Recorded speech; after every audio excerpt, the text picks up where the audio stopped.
176 mil casos de câncer de pele surgem todos os anos no Brasil, o tipo mais recorrente da doença no país.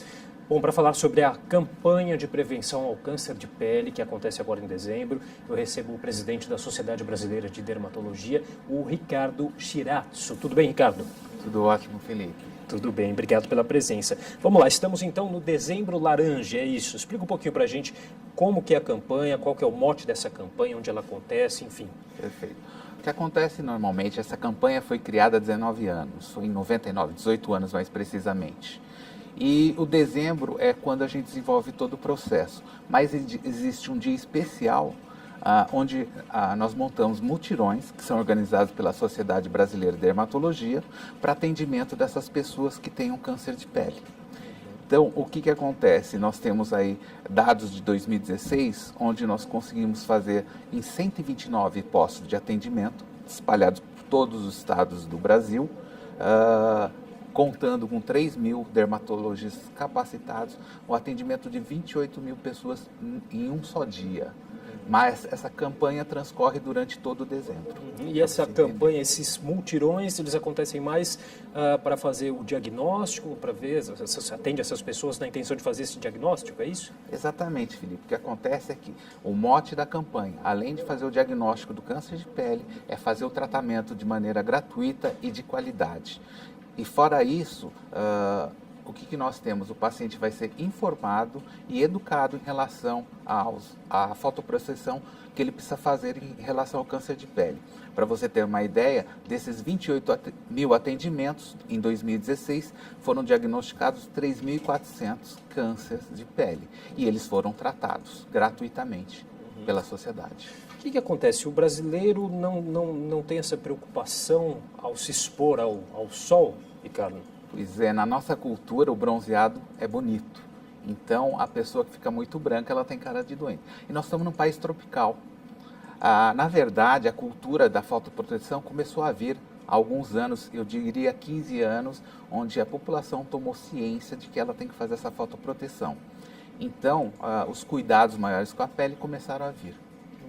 Quais são os tipos, para a gente entender um pouquinho melhor, do câncer de pele? Quais são os sinais, os sintomas? A gente pode dividir em dois grandes grupos, os não melanomas e o melanoma, que é o pior dos cânceres de pele. Eu nem digo o pior do câncer de pele, mas dos cânceres de maneira geral, tá? E ele, graças a Deus, faz parte de uma pequena incidência, ele é muito raro. Mas ele acontece, e quando ele acontece, ele é muito agressivo. É aquela pequena pinta, a mancha muito escura, enegrecida, que sangra, que vai virar um melanoma. E ele não mata pela pinta, ele vai fazer metástases com muita rapidez. Então ele emite metástases para pulmão, para cérebro, e que vai levar a óbito o paciente, com grande frequência. Mas, graças a Deus, esse é o câncer raro. Os mais frequentes são os não melanomas, que aí nós temos a classe do basocarcinoma basocelular e espinocelular. Esses cânceres aparecem como feridas que costumam se perpetuar além dos 3 meses.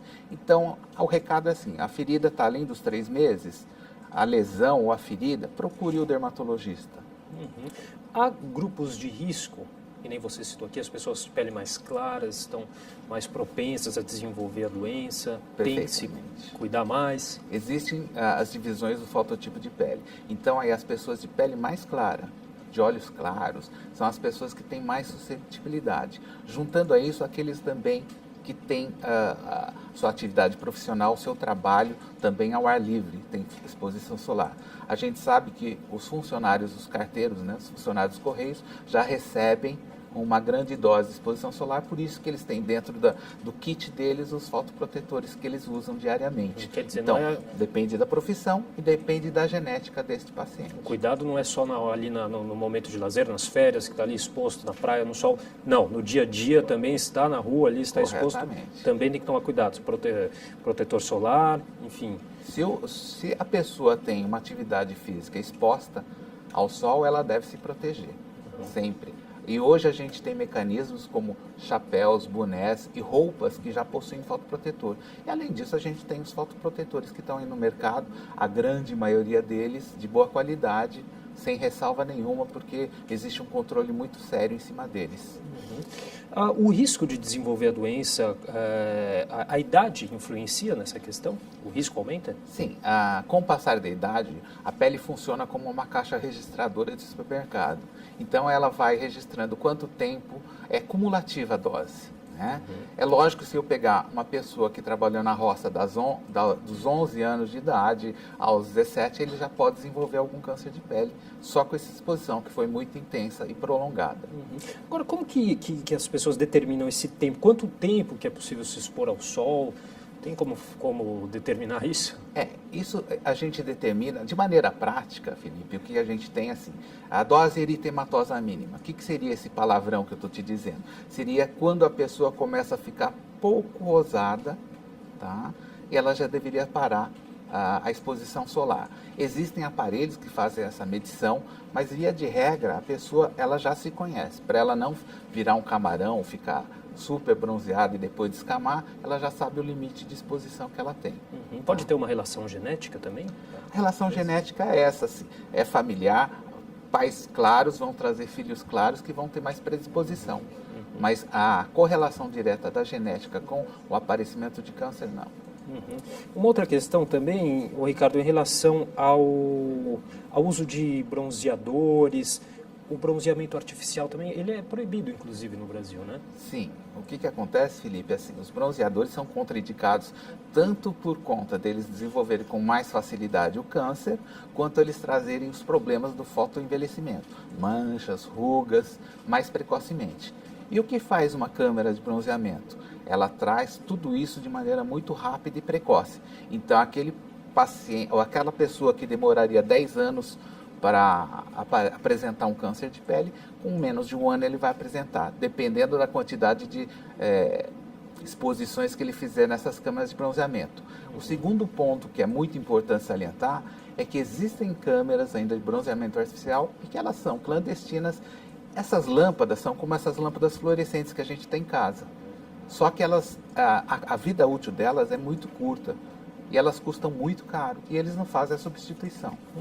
Para a gente finalizar, Ricardo, os tratamentos, o que a gente pode dizer em relação aos tratamentos que existem hoje?